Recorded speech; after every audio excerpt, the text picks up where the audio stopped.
My name is Marcela Paris, and I'm the director of the Lewiston Public Library. I'd like to welcome everyone to the November Great Falls Forum. The forum is a monthly speaker series featuring leaders in the areas of business, public policy, academia, and the arts, and is a partnership of Bates College, the Sun Journal, and the Lewiston Public Library. This year marks the 23rd season of the Great Falls Forum. Thank you to those joining us here on Zoom or on Facebook Live. A recording of today's program will be available starting tomorrow on the library's YouTube page. Please visit lplonline.org for more information. A little housekeeping on today's virtual program. Those on Zoom will see a Q&A option at the bottom of the screen. You'll want to use this to enter any questions you might have for our speakers throughout the talk. And for those joining on Facebook Live, go ahead and type any questions you might have in the comment box there. Today, I have the pleasure to introduce our two panelists, John Baughman and Michael Sargent, here to speak with us about the 2020 election. John Baughman received his Ph.D. from the University of Chicago. He now teaches in the politics department at Bates College, specializing in American politics. His research concerns the development of the US Congress in the 19th century, particularly the ways members of the House of Representatives reshaped and modernized the institution in order to respond to constituent demand. Prior to graduate school, he served in the offices of a British Member of Parliament and a US Senator. In the latter capacity, he tells me that his left arm once appeared on C-SPAN too. Michael Sargent received his PhD at The Ohio State University and is now a member of the Bates College Psychology Department, where much of his teaching and research focus on the ways that race and other social categories can affect people's judgments of one another.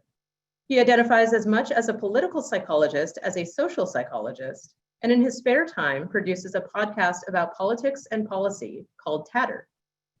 Michael is a music lover, including hip hop. So he shares that the day Public Enemy's Chuck D followed Tatter's Twitter feed was a very happy day. Welcome to the Great Falls Forum, John and Michael, and thank you for joining us. I will turn it over to you now. Thank you, Marcela. Thanks for having us. John, thanks for joining me. And thanks to all of you out there who are watching and ultimately participating. Thanks for being here. It's a real pleasure for me to join John.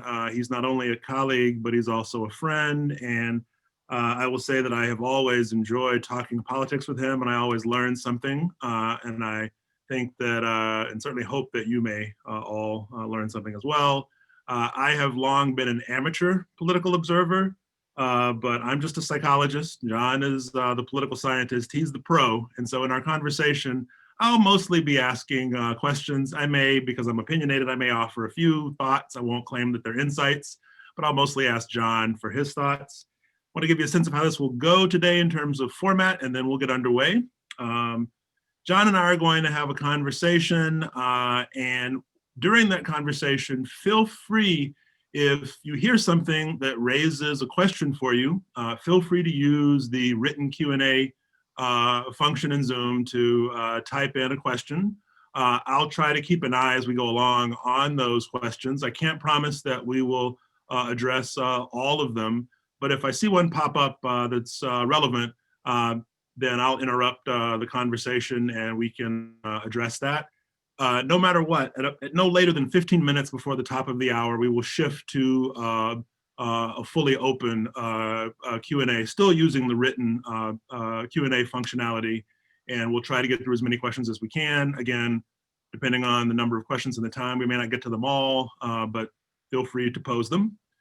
With that said, I want to throw a question over to John about the recent elections, and I use the plural because even though there's been a lot of conversation about the presidential election, and we'll start there, there have been lots of elections that have occurred right down to the local level. But I want to start with Maine and Georgia and use them both as examples of what at least one political scientist I've spoken to has referred to as a broader trend. So here in Maine, Republican senatorial incumbent Susan Collins just won re-election. Yet in the statewide vote, President Donald Trump lost. In Georgia, it looks as if Trump has lost there, and Biden has not only won, but Biden has actually outperformed both of the Democratic senatorial candidates. And the political scientist Seth Maskett was recently talking to me, and he characterized such examples as indicative of a trend whereby Biden has outperformed the Democratic Party more generally, which you could also frame it the other way and say that Trump has underperformed relative to the Republican Party. John, would you agree that that's a fair characterization of what we've seen here, and why do you think that might be? Yeah, I do. Yeah, thank you, Michael, for the kind words at the top. I always love our political conversations, and now everybody gets to sit around and listen to us have the kind of conversation we often do. Yeah, it's generally a pattern. I agree with what you said and what Seth had said about this election, that by and large, Biden did better than the Democratic Party overall. If we look at congressional races, I think even though we can point to certain specific idiosyncratic reasons why that might be the case. So, for instance, the Democratic nominee for Senate in North Carolina, Cunningham, had a sexting scandal that probably cost him a couple percentage points there. It's not enough, I think, to point to those idiosyncratic differences, because there does seem to be a broad enough pattern. It wasn't true everywhere. There were a few House races where Democrats outperformed Biden, but by and large, that was the case. I point to a couple of things, and I think this is especially true for the U.S. Senate races, is that one thing is that there is a tendency among a small but important percentage of American voters to prefer divided government, to prefer the parties to check one another, to check each other's worst instincts. And as I said, it's not most voters. Most voters are relatively loyal partisans, and even those who aren't really loyal partisans don't necessarily view politics through this lens. But in a closely divided election, as this one was in many states, even a small percentage of voters who prefer divided government can be decisive. And so I think that's one thing broadly that we can point to.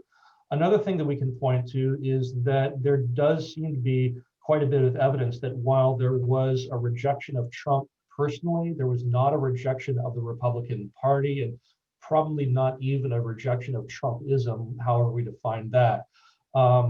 That Biden was outperforming most Democratic candidates because he was taking advantage of the fact that there was a fair bit of disaffection with Trump, even among some Republican voters. And I think that last category, these so-called never Trumpers, I think give us a little insight, in fact, with these Senate races, and may, in fact, help explain at least a little bit about what went on with Senator Collins here in Maine.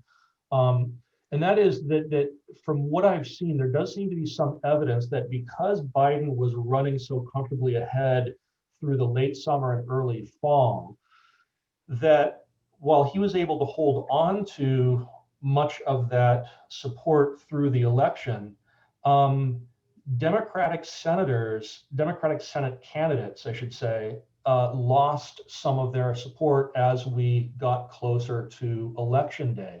And it wasn't, I think, just because of those people who preferred divided government, but I think that those never Trumpers continued to be never Trumpers, but were still loyal Republicans in most other respects, and were perfectly comfortable supporting Republican candidates for other tickets while voting for Biden for president. And especially once it became clearer and clearer that Biden would be the winner in the polling going up to Election Day, then a lot of those voters on those down ticket races kind of came home, as it were.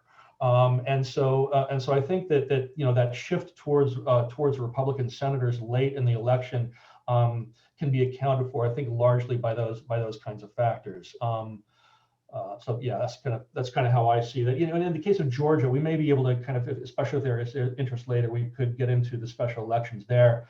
I mean, I think that that's an interesting case too, though, also because of how rapidly transforming the Georgia electorate is right now. It's whether it turns into another kind of Virginia that continues trending in this direction, we'll see. But at least it seems at the outset that it's a state where Democrats can be competitive.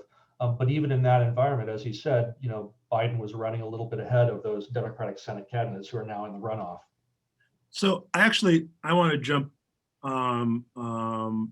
in there and talk a bit more about Georgia, but I want to try to use it as potentially, or I want to examine it as a possible microcosm of at least red states more generally. And I'm going to start by talking about Stacey Abrams. And so Stacey Abrams has, in my opinion, quite deservedly gotten a lot of attention and a lot of praise from progressives for the work that her organization Fair Fight did in mobilizing voters in Georgia, particularly Democratic voters, and I think especially voters of color.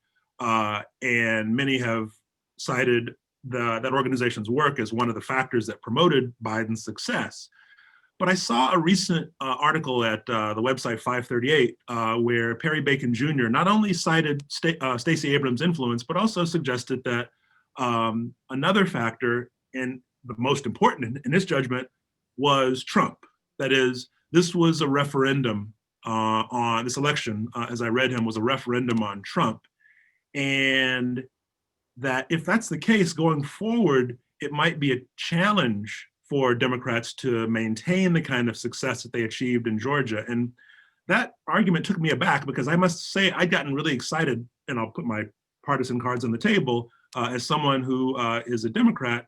I got excited about the prospect, and as an African-American, I got excited about the prospect of generalizing that success in Georgia to other states, including Mississippi, which actually has one of the largest African-American populations in the US, but has been and they vote very Democratic, but as a state, it's been very, very red. But if this has been an election where it's been largely a referendum on Trump, when Trump's not on the ballot going forward, as Bacon suggests, states like Georgia might not stay as blue as we saw this time. What's your reaction to that argument? Yeah, I think that there is something to that argument. I mean, because again, this gets to this idea of kind of the never Trumpers who might, without Trump at the top of the ticket, simply return to being reliable Republican voters. I think there's something to that, but I'm not sure that I'd go quite as far as to reach the conclusion he did, because I think that we can look at some longer term shifts in Georgia, which Stacey Abrams was very much a part of fueling over the last several election cycles. That this isn't the only time Democrats have thought they could be competitive in Georgia. And in addition to her work with voter registration, voter mobilization, another thing I'll point to in Georgia that made a difference that a number of states have adopted now is a process for automatic voter registration. And so this is a system whereby if you are renewing your driver's license, then your information gets automatically plugged in for voter registration as well. So you don't have to have a separate process. And it takes it a step further and makes it a little bit easier than the old kind of motor voter system that was enacted in the 90s, where you simply have the forms available to you when you're going to the DMV. But now, especially because so many of us do this online, it's an automated process in Georgia. And that certainly had an effect in boosting voter registration as well. And so I think there are a few factors that point towards more ongoing competitiveness for Democrats in that state. And I think the core of the Democratic support of this election clearly was not just in the city of Atlanta, but also in the suburban counties that surround Atlanta. And in fact, nearly every one of them over the last 3-4 election cycles have been shifting towards the Democrats. And in the case of a few of those counties by a fairly wide margin.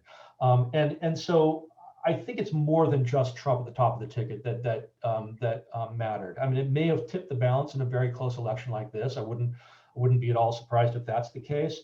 But I think kind of the longer term trends that we've seen over the last several election cycles suggest that Democrats can continue to be competitive there. So I want to talk, I want to shift gears a bit, but I think I still see connections. And I want to talk a bit about the House, the US House, that is, where Democrats are projected to maintain a majority, but they've lost seats. So the Democratic majority is going to shrink.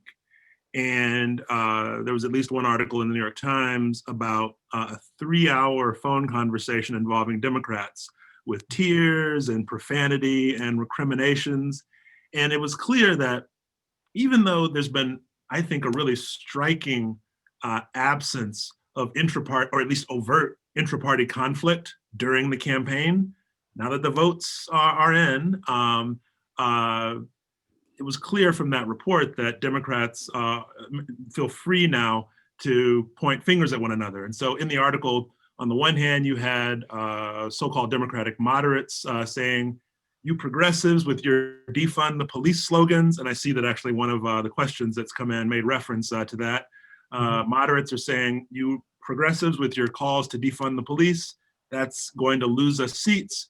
And then members of the progressive wing of the party are saying, "No, we need to mobilize the base. That's the way to achieve success going forward." And so we're reminded that the Democratic Party it's a coalition, but it's a coalition made up of a variety of different factions.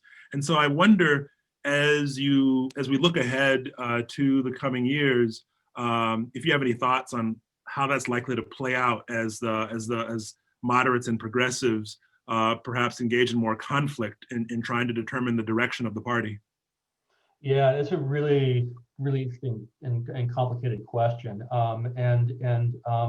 There's no doubt, as you said, that there are internal tensions within the Democratic coalition right now. And it's not at all surprising because these different factions of interest within the party are trying to assert control over the direction of policymaking for the party in the coming Congress, and to try to influence the priorities of the Biden administration. So it's not at all surprising that different interests within the party are trying to lay claim to a mandate, lay claim to the victory on behalf of their voters.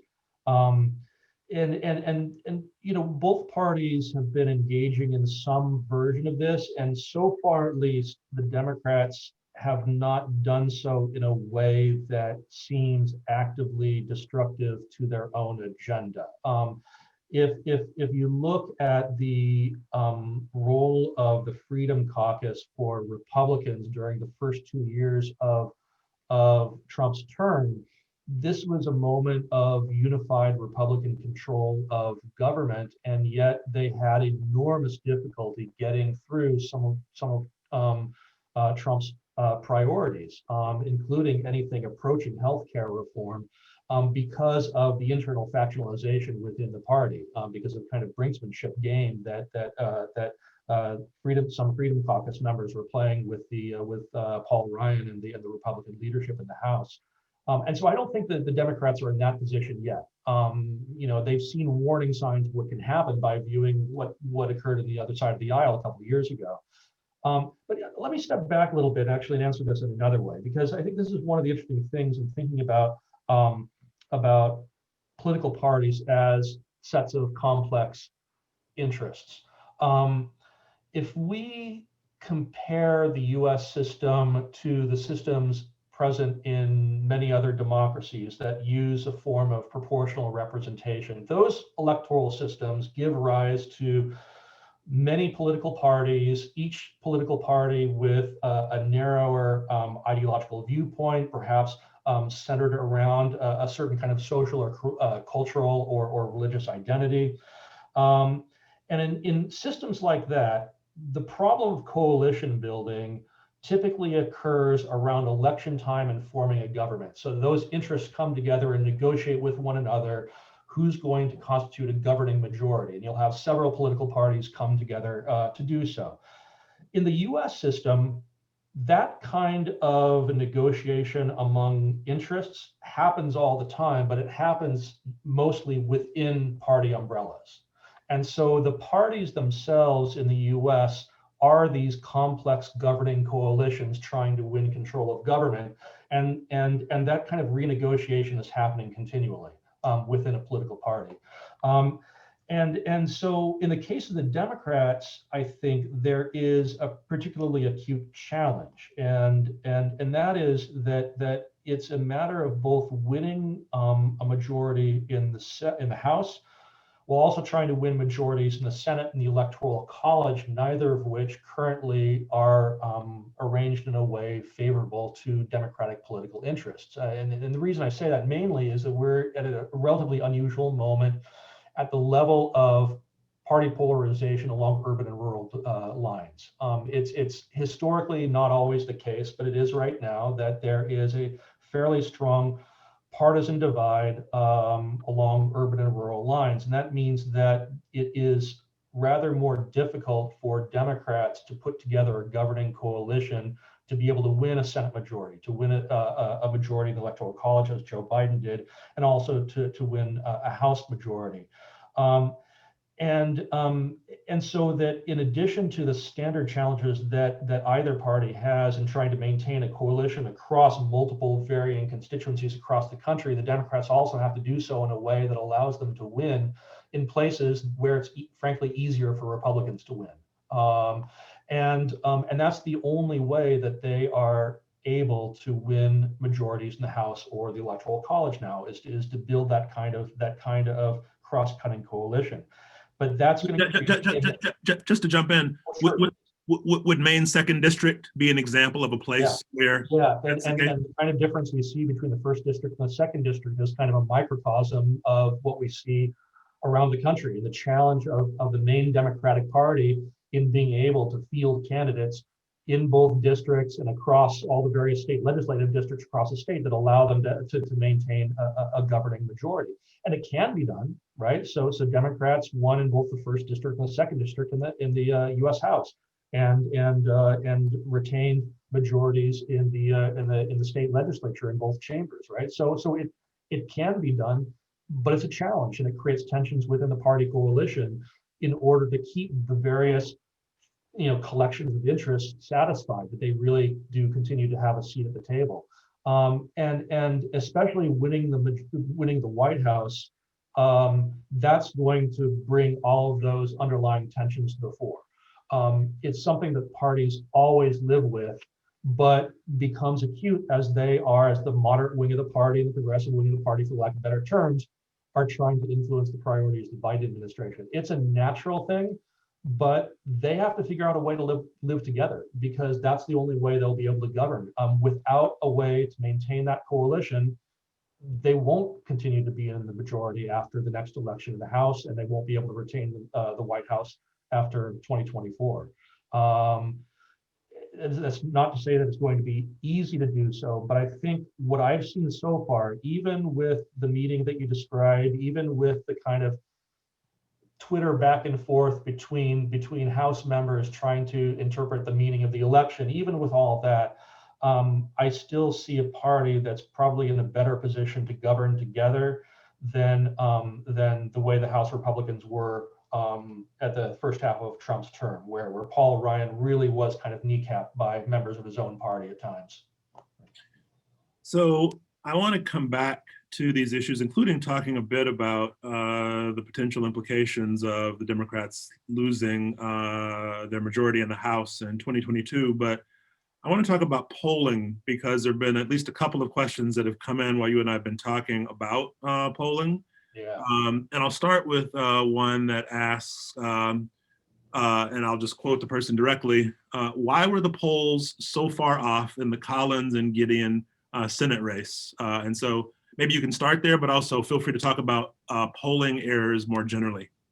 Yeah, and that's a great one, because I have to say that result did surprise me. I mean, I thought my own hunch going into election night was that even if Collins were ahead after the first round of voting, but that with ranked choice she would still be short of 50%, and would have to go to that second round with ranked choice, and obviously it didn't happen that way. So I was surprised as much as anybody else was with that.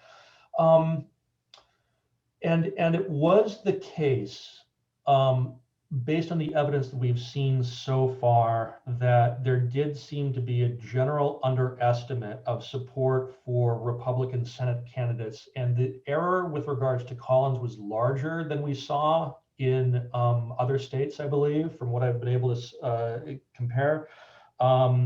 But it wasn't unique. In general, the polls underestimated Republican support. And I think one thing, there are a couple of things that I would point to. One, which is not so much about the polling itself, the other, which could be about the polling itself. The aspect that's really not so much about the polling is that this is what happens when you have voters breaking late for a candidate. That the polls often can't pick that up very well close to the election. And this is what I was referring to before about kind of the never Trumpers coming home once it was clear that Biden was going to win, is that for them, it was probably the case that they wanted Republicans in the Senate to have a voice in populating federal courts, in populating Biden's cabinet, and that while they were comfortable in having Trump leave the White House, once it became clear that that was going to be the case, then they were kind of coming home to their party, as it were. And so I suspect at least some of what Collins was able to enjoy is what happened in a lot of other states that way.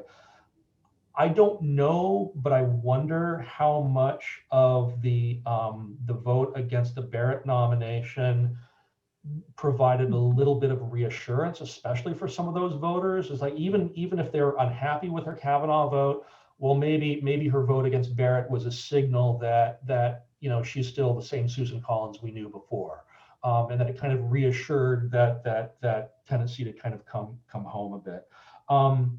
The other thing, which is I think potentially more of an indictment of the polling, I don't know that this is specifically the case with the Collins-Gideon polling, but it is part of kind of a broader national pattern that we saw in this election, is that there does seem to have been, based on what I've seen, a more systematic non-response problem. What I mean by that is that a good poll depends on having a random sample of people answer the phone or respond to the web inquiry or whatever it is to respond to the survey. And that if a systematic pattern of people decide not to answer, then that can bias the results. This is an old problem with any kind of polling. And so, for instance, polling historically has overestimated older voters and underestimated younger voters because of the tendency of older people to respond to surveys more than younger people.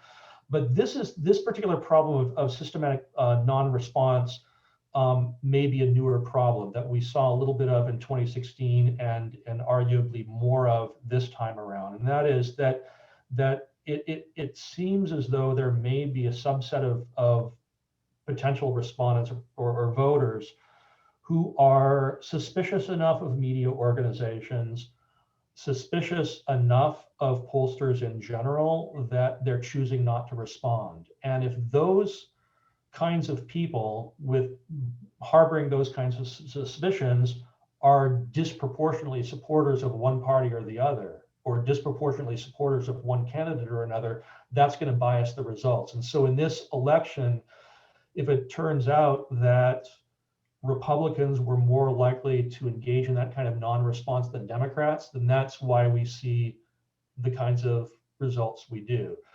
And I will say, though, that in another sense, I don't want to overreact to the polling errors either. And this is something that also happened in 2016. In 2016, the polls actually were pretty correct. They were actually quite accurate in the national polls. Most state polls were actually quite accurate. They happen to be wrong in some very key states. And that's the thing that we remember. This time around, it seems as though the polling errors might have been a little bit more widespread than in 2016. But I think we also don't know, though, because so much of the voting isn't, or so much of the counting rather, isn't finished yet. And so I hesitate to draw strong conclusions until we have final vote numbers in, and we can do a deeper dive into the polling. And so I do want to kind of caution against overreacting against the polls, even though they do seem to be a little more off than they were even in 2016.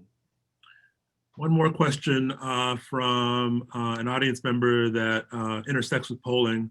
The question is, can you address the idea that pollsters and also campaign managers need to get over the old idea that traditionally minority voting blocks are single monolithic things, such as Texas, Arizona, Florida,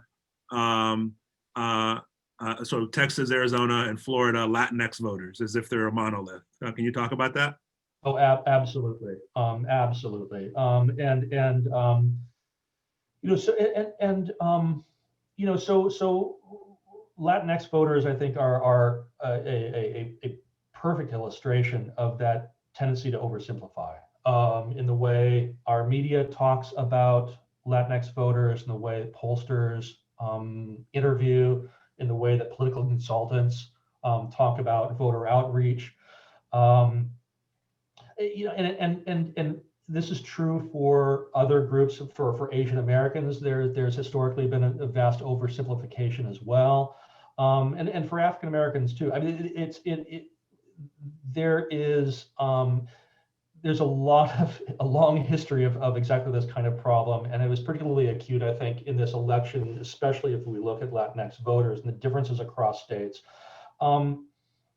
It's you know, there are differences by gender, and so I think, you know, one thing that gets lost is that there are differences in partisanship and voting patterns between men and women that cuts across racial and ethnic identities. And in the case of Latinx voters, this is true of Asian Americans as well. National origin, ancestral origin is a factor, especially if we think of the role of national origin for Cuban Americans and Venezuelan Americans in Florida. But it's also not just that, because I think there's another way in which we oversimplify too. I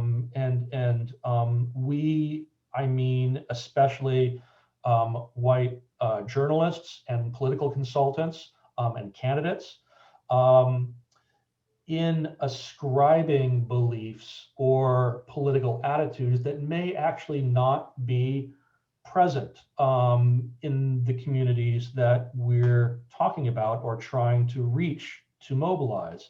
And in the case of Latinx voters, I think that there was long this kind of very safe assumption that was being made by Democrats that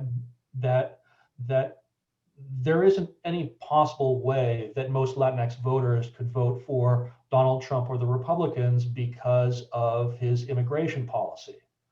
And that's an awfully simplistic reading of both Latinx political interests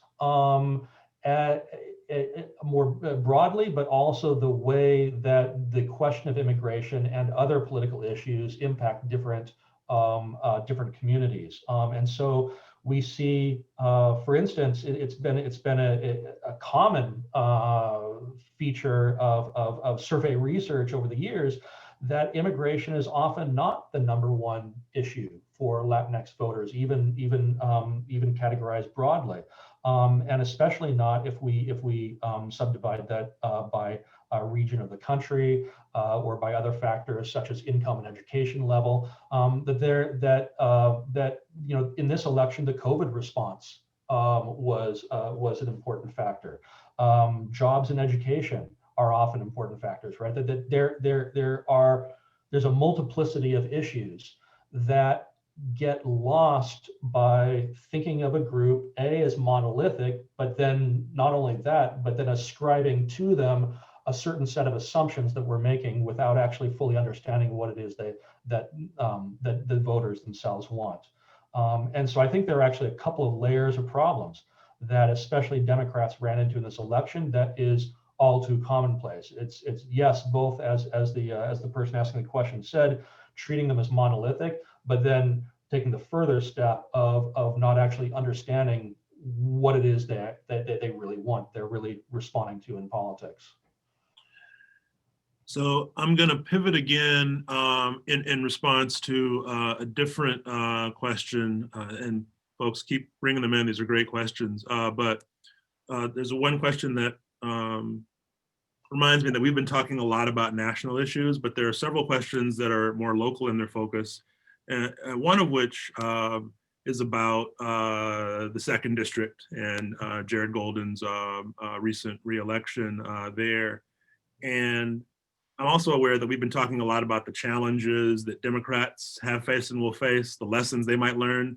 I want to also think about Republicans. Maybe we can start with the second district, but feel free to talk about other places where you think that this question might be relevant. And the question is, at least within the second district, do you think there are lessons that the Republican Party is either likely to draw, or conclusions they're likely to draw from Dale Craft's loss against Golden? Or perhaps you would even go so far as to articulate lessons that you think it would be wise of them to learn from that electoral outcome. Yeah, second district is an interesting one. Because it's an example of a few districts around the country that cut against the pattern, Michael, that you were citing earlier with Biden outrunning Democrats locally, and that's obviously not the case with the second district. So it's in fact quite the opposite.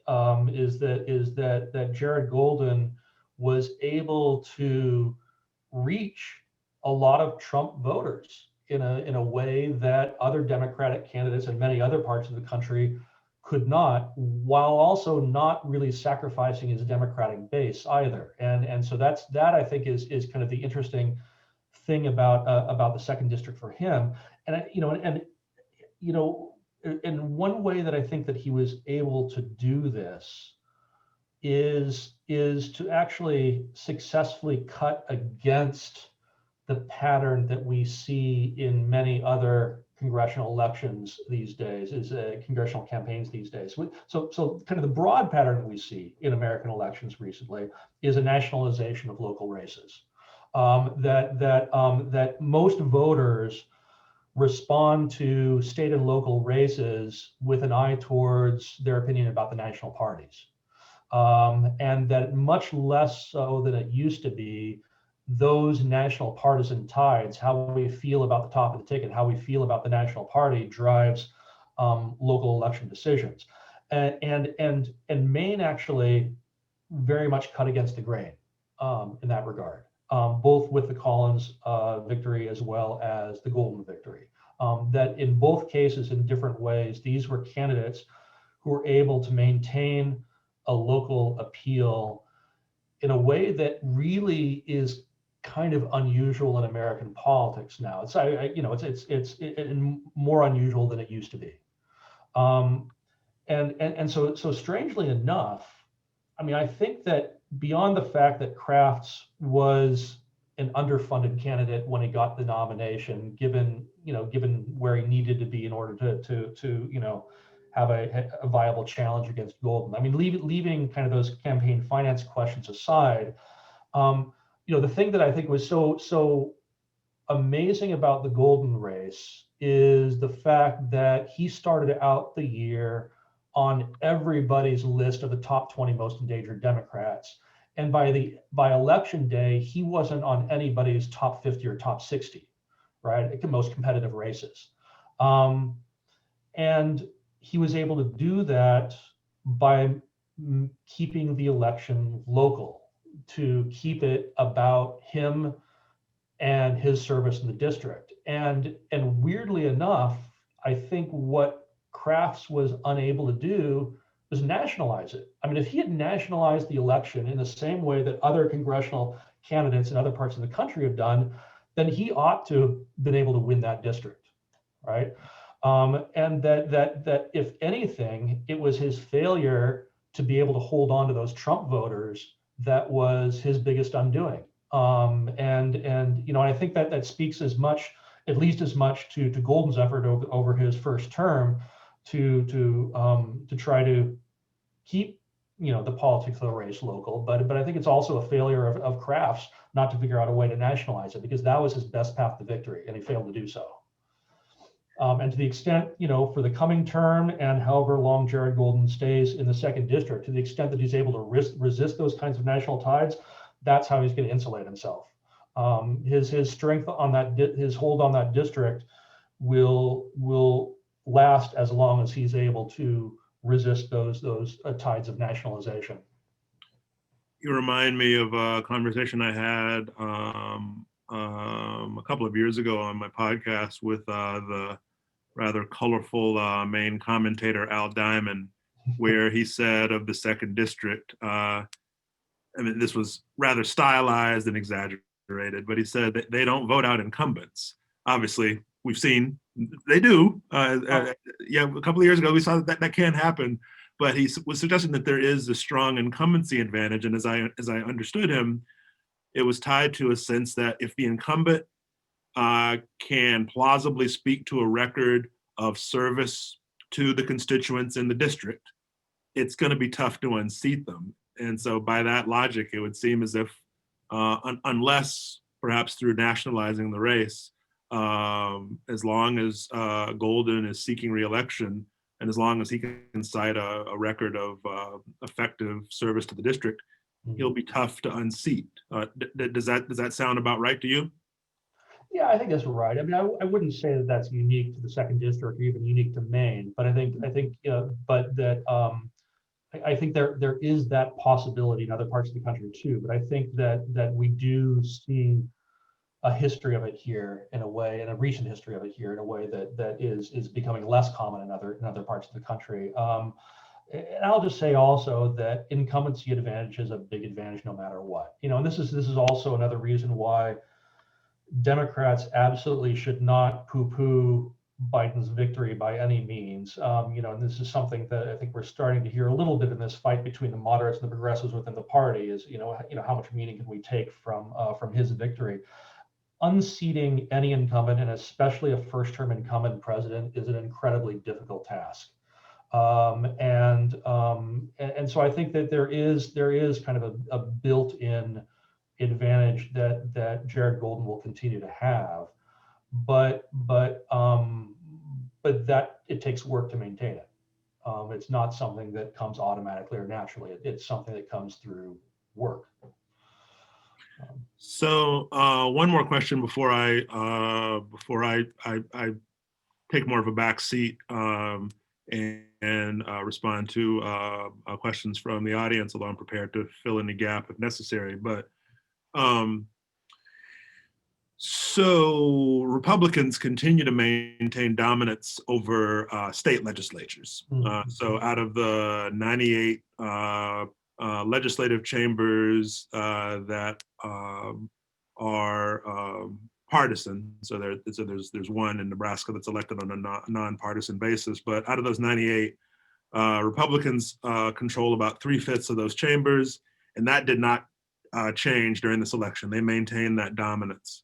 And I haven't seen that talked about a lot, and you and I haven't talked about it in this conversation, but it's important. And I don't know if this is a question so much as a comment, but it's important because it matters for redistricting.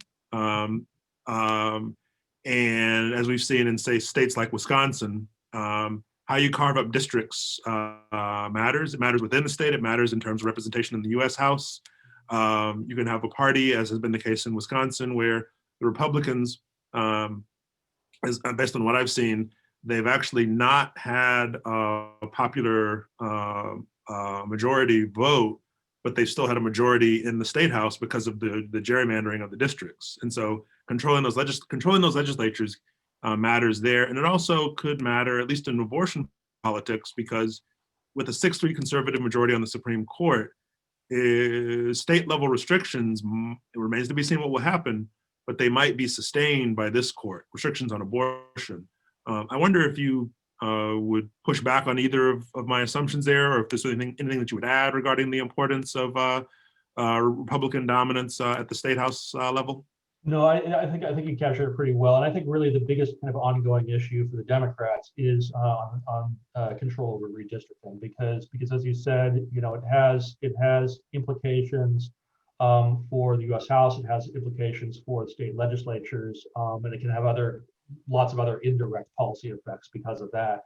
One thing I'll add to that, though, is that the one of the big reasons why partisan gerrymandering is so effective right now is because of how stable party voting is right now. Because in order to construct those safe districts like the Republicans in Wisconsin did, it relies on the assumption that by creating a large number of Republican districts with relatively narrow majorities, those majorities are nevertheless safe because those Republican voters will continue to turn out and continue to vote for their party. And so partisan gerrymandering succeeds precisely to the extent that the electorate is stable. But if there is a large influx of new voters, or if voters suddenly become swing voters, then that partisan advantage in gerrymandering dissolves. And so I think that's one thing to note about this, and why sometimes I hesitate to project too far into the future, is that yes, there's no question that this was an advantage for Republicans, and they're going to be able to keep this advantage. But it's predicated on the stability of partisan voting, and if Democrats can undermine that through more aggressive voter mobilization, they can chip away at those Republican advantages. The other thing that I'll point to is that there was actually an interesting book that came out a year or two ago by a political scientist by the name of Matt Grossman, who took a look at those Republican state legislatures over the past decade and found that they had remarkably little success in actually pushing a conservative agenda in state politics.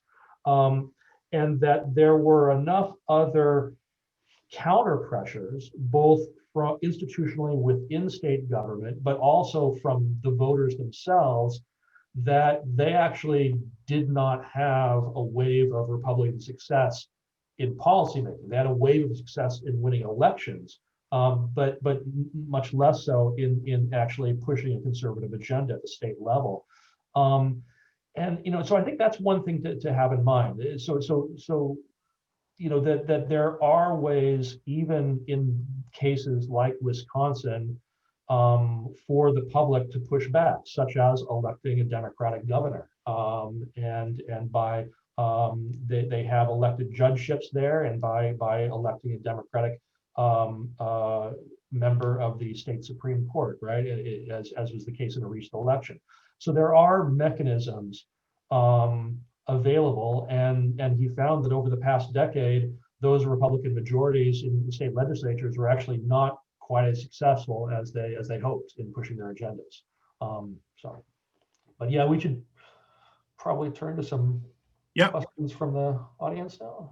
So I want to highlight one to start, and then I'll keep going through the list as you respond to this one.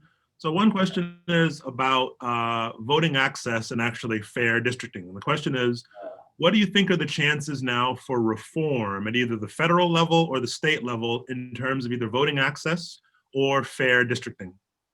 Yeah, that's a really good question. And these really are kind of two, even though they're connected, I think we can think of them separately because they've been happening rather separately.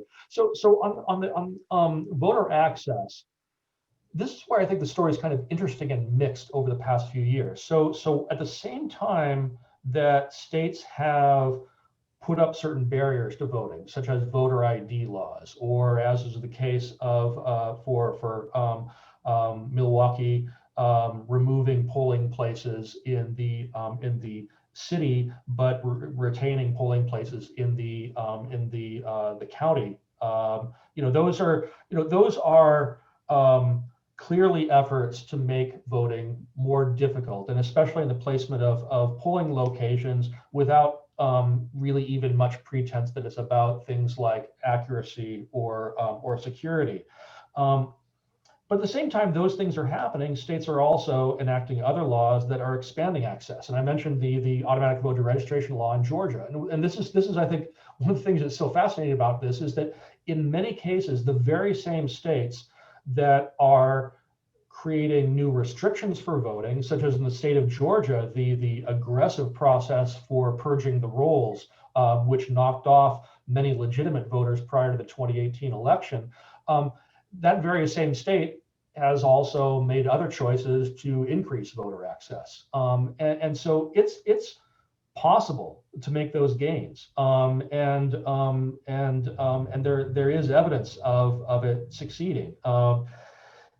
Now, here's one of the things that I think is challenging right now is there has been a lot of litigation around this election, and if there's any pattern that's emerged from the decisions handed down by the Supreme Court and by the circuit courts of appeal prior to the election, is that they're showing great deference to state legislatures in drawing up their voting rules, even at the expense of state Supreme Courts and state constitutions. So there's a movement towards seeing the state legislatures as the final word on election law at the state level.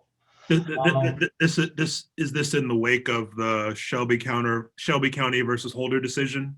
Right. Yeah. Exactly. Yeah. But it's something that's actually a very recent development in the litigation around this election over the last few months. Okay. Yeah. And so what that means is that the federal judiciary is sending a clear signal that the key locus of decision making over questions of voter access is through state legislatures. That's the if state legislatures can enact it, then or through a legislative process, then that will receive deference. At the same time, efforts at amending the Voting Rights Act in the wake of that Shelby County case, and restoring a pre-clearance process so that the Justice Department can be proactive in preventing discriminatory practices, that's been stalled in Congress. And there's a new effort with the legislation named after the late John Lewis to try to further restore voting rights. That's going to be extraordinarily difficult to get past if the Democrats are not able to win both of these special election seats in Georgia and be able to control the Senate agenda, such as it is. So the best hope for protecting voting rights is going to be through state legislatures, it looks like. And that's where I think our attention ought to be focused. Not that we should not pay attention to what Congress is doing or put pressure on Congress, but I think the most proximate avenue for protecting voting rights is through the states at this point. So that I think, and yeah, I'm not sure I have much more to add to that because I do know we have a lot of other kind of questions to get to. But I think that's whereas, at one time we might have looked to the federal judiciary for those kinds of protections. I don't think that's really the case now. And while we might look to the US Congress and probably still should look to the US Congress to amend the Voting Rights Act and take further action to protect elections, it's at the state level I think we're likely to see the most success. Yeah, I just want to jump in and move to a different question. Sure, please, yeah. Interestingly, this question is actually posed to me. So this is clearly someone who did not hear me say that I'm the amateur, you're the pro. But the question is about the influence on voters of the movements for racial justice, especially Black Lives Matter. And I actually do have a couple of thoughts that I'll throw out, but I would love to then hear yours, John. Yeah. I am by no means an expert on scholarship on the Black Lives Matter movement or movements for racial justice more generally, but I am aware of a recent paper by a political scientist at Princeton, Omar Wasso, who I'm really excited is going to actually be on a panel I've organized for the Bates MLK Day observance. So advance plug for that. And Wasso studied the political impact of violent and nonviolent Black-led protest movement in the 1960s and early 70s. And with some really innovative analyses, offered evidence for the idea that nonviolent Black-led protests actually were characterized by the mass media using frames that were actually more congenial to their advocacy, so less likely to frame it in terms of threats to law and order, but more likely to frame it in terms of equity and justice. And also there was evidence that voter support for the Democratic Party was greater in elections following episodes of nonviolent protest compared to violent protest. And so, and given that the Democratic coalition was more, at least in relative terms, more congenial to African Americans' rights than the Republican Party at the time, and since, the argument basically was using nonviolent tactics was more politically beneficial.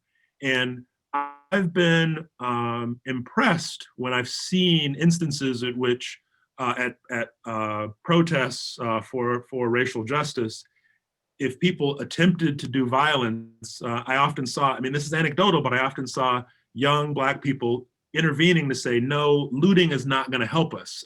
Leave the, I mean, and one of the things that's true is you can organize the protest, but you can't control who shows up, whether it's someone from the Boogaloos or whatever these third-party groups might be that are trying to cause trouble to discredit the movement. You can't control them, but I've been impressed when I've seen activists who seem to get, even if they haven't read Wasso's paper, they get that violence doesn't serve their political interest. And so, at least in that respect, I've been impressed by the sophistication inherent in their efforts to suppress violence when it erupts. But I wonder if you have any thoughts relevant to that. Yeah, I will. And one of the things that's important about Wasso's story about what happened with the protests in the late 1960s, early 1970s is that this was driven especially by the way media was covering the protests and the violence around the protests. The reason I bring that up is that I think another thing that we see differently this time around is that there was much more media skepticism in the coverage of some of that violence as to whether or not the protesters were the source of it. That there were numerous incidents around the country, as you said, where Boogaloos or other counter protesters were trying to instigate trouble, and some of the media coverage recognized that and talked about it. In other instances, there were cases where police were pretty clearly overreacting, and there was coverage of that as well. That police were initiating some of the violence in some of these instances, and so I think there was a more nuanced coverage of the protest this time around than was the case in the era that Wasso's talking about. I think I'll point to a couple other scholars who looked into this. Daniel Gillian, who's a professor at Penn, has looked at the way in which civil rights protests, not just in the 1960s, but in the decades since, actually can prompt policymaking shifts in a more liberal direction by members of Congress. And in fact, I was just talking with my class about this article this morning. In fact, there's another scholar at Harvard University, Sumyajit Mazumdar, who shows that these effects of shifting opinion are long-lasting. That there are effects of shifting white attitudes in favor of civil rights that last well after the protest itself has ended, and that has knock-on effects for the kind of representation that gets elected from those places where the protest took place. And so I think, yeah, I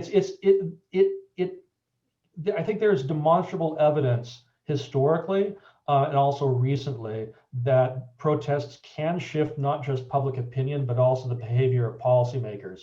And as you said, Michael, kind of the caveat to this is that it's not always in a positive direction, depending on whether or not the public perceives, the media portrays protesters as initiating the violence. But short of that, there does seem to be an effect, a lasting effect from protest.